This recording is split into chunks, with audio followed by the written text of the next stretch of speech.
Good morning students. आज हम BSc first year का सेकंड पेपर ऑर्गेनिक केमिस्ट्री के बारे में अध्ययन करेंगे, जिसमें आज के जो टॉपिक है वो है कार्बोकैटायन। तो जो आज एक टॉपिक है उसी को हम बोलते हैं कार्बोनियम आयन।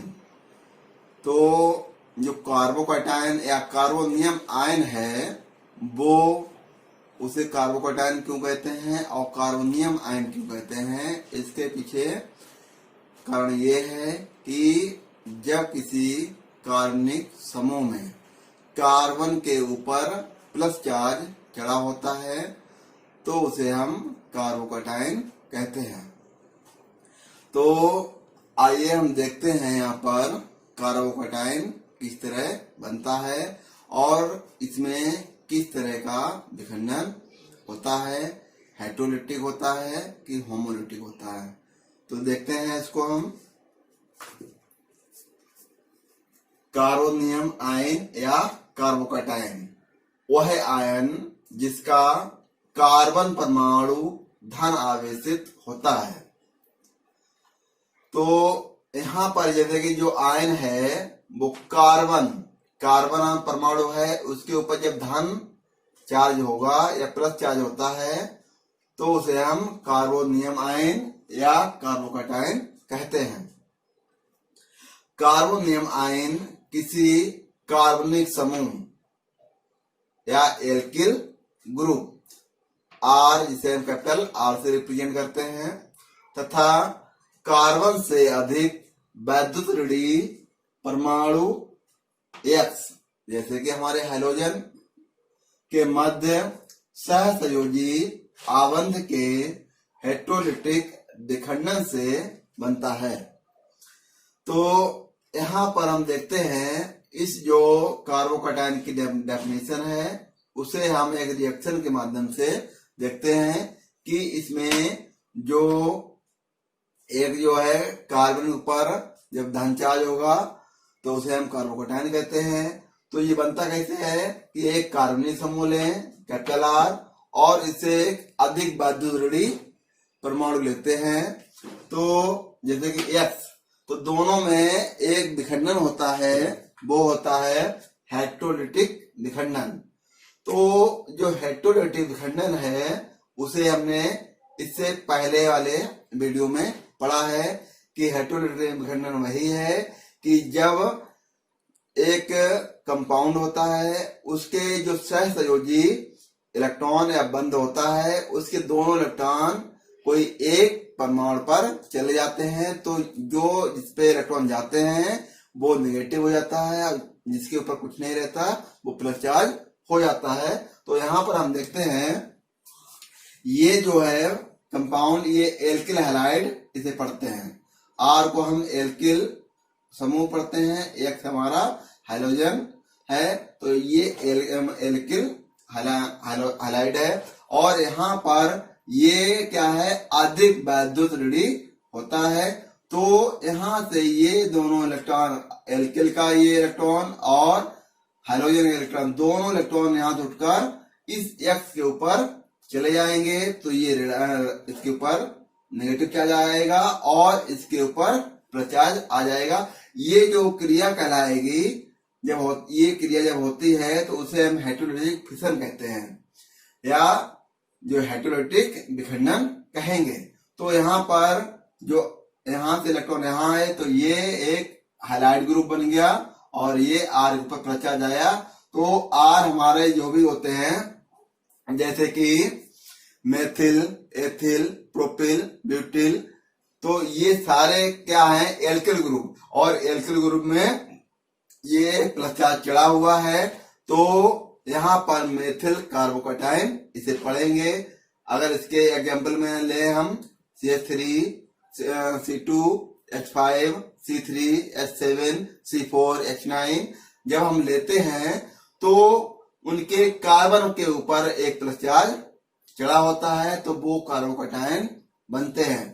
तो ये जो R है हमारा एक कार्बनिक समूह है, और कार्बनिक समूह में अगर एग्जांपल में अगर हम लें यहाँ पर तो जैसे कि R जो है हमारा, R जो है R प्लस, तो इसके बराबर क्या हो जाएगा, CH3 प्लस और C2H5 प्लस। इस तरह आगे भी बन जाएंगे इसके।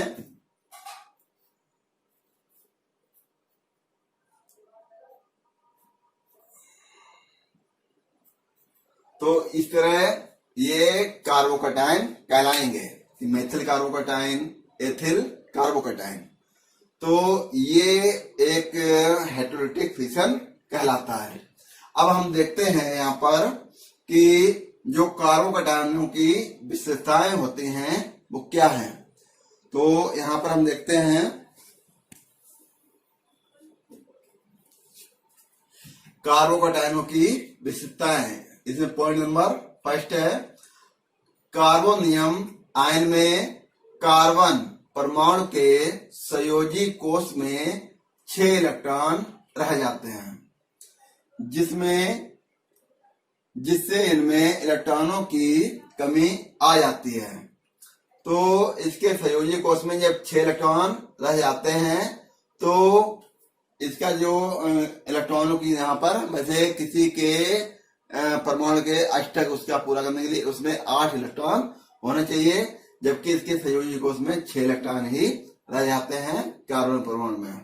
आगे देखते हैं सेकंड पॉइंट, यह है अस्थायी व अतिक्रियाशील होते हैं तथा अतिक्रियाओं में मध्यवर्ती के रूप में बनते हैं।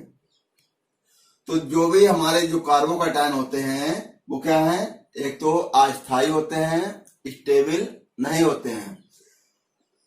स्टेबल क्यों नहीं होते हैं, क्योंकि ये मध्यवर्ती के रूप में बनते हैं, इंटरमीडिएट कंपाउंड बनाते हैं, जिससे कि उससे आगे प्रोसेस होकर एक नया प्रोडक्ट बनता है। और ये अतिक्रियाशील होते हैं, शीघ्रता से किसी कंपाउंड से क्रिया करके नया कंपाउंड बनाते हैं। आगे लिखते हैं पॉइंट नंबर 3, यह नाभिक स्नेही अभिकर्मकों से क्रिया करते हैं, जिससे इनका अष्टक पूरा हो जाता है। तो ये जो हमारे कार्बोकैटायन हैं वो क्या है कि हमारे न्यूक्लियोफिलिक रिएजेंट्स होते हैं, जो कि कार्बोकैटायन क्रिया करते हैं जिससे कि उनका अष्टक पूरा, अष्टक मीन्स वहां पर 8 इलेक्ट्रॉन उनके हो जाते हैं। तो ये एक इसकी विशेषता है। आगे पॉइंट नंबर 4, इलेक्ट्रॉन आकर्षी समूहों, मतलब कि जो इलेक्ट्रॉनों को अपनी ओर खींचे या आकर्षित करे। तो समूह जैसे यहाँ पर कौन से होंगे, नाइट्रो और कार्बोक्सिलिक ग्रुप, नाइट्रो समूह और कार्बोक्सिलिक समूह। तो यहाँ पर सिंगल बॉन्ड NO2 कामा सिंगल बॉन्ड COOH, ये हमारे क्या हैं, इलेक्ट्रॉन आकर्षी समूह हैं। से जुड़े होने पर इनकी क्रियाशीलता बढ़ जाती है। जब कोई कार्बोकैटायन यहाँ से जुड़ा हुआ है नाइट्रो से और कार्बोक्सिलिक समूह से, तो इनकी क्रियाशीलता बढ़ जाती है व स्थायित्व कम हो जाता है। इसके विपरीत इलेक्ट्रॉन प्रतिकर्षी समूह, अब यहाँ पर देखते हैं अगला क्या है कि जो इलेक्ट्रॉन हमारे, इसके विपरीत इलेक्ट्रॉन प्रतिकर्षी, मतलब कि इलेक्ट्रॉनों को अपने से धकेलना, दूसरी तरफ फेंकना या अपने से दूर उसको धकेलना, वो कहलाएगा इलेक्ट्रॉन प्रतिकर्षी समूह, जैसे कि एल्किल समूह। और एल्किल समूह में क्या होंगे हमारे, methyl, ethyl, propyl, butyl, pentyl, hexyl, ये सारे ग्रुप यहाँ पर आएंगे। से जुड़े होने पर इनकी क्रियाशीलता कम हो जाती है व स्थायित्व बढ़ जाता है। अब इस पॉइंट से हम ये देखते हैं कि जब इलेक्ट्रॉन आकर्षित समूह होते हैं तो इनकी क्रियाशीलता तो बढ़ जाती है कि ये किसी भी कंपाउंड से जल्दी क्रिया करते हैं, किंतु इनका जो स्थायित्व होता है, स्टेबिलिटी होती है, वो कम हो जाती है। जबकि यहाँ इसके विपरीत क्या है, इलेक्ट्रॉन प्रतिकर्षी समूह जो होते हैं, तो जब उनसे ये कार्बोकैटायन जुड़े होते हैं तो इनकी क्रियाशीलता तो कम हो जाती है, किंतु इनकी जो स्टेबिलिटी है, स्थायित्व बढ़ जाता है। आगे देखते हैं, इनके नाम उपस्थित एल्किल समूह के नाम में कार्बोकैटायन जोड़ने से प्राप्त होते हैं। जैसे CH3+ का नाम क्या है? मेथिल कार्बोकैटायन है।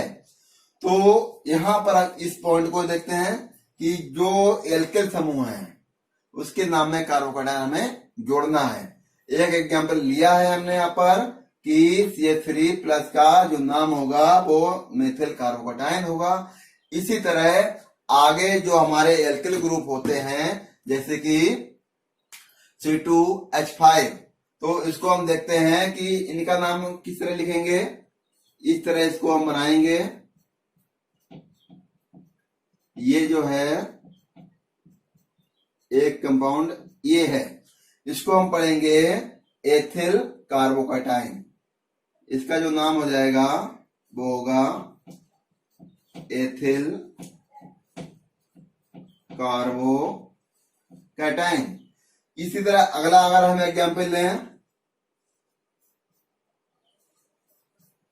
कि C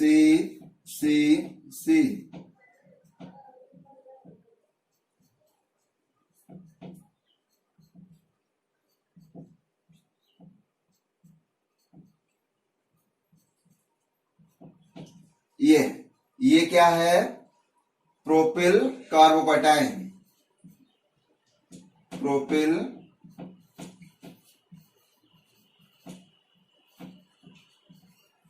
कार्बोकैटायन।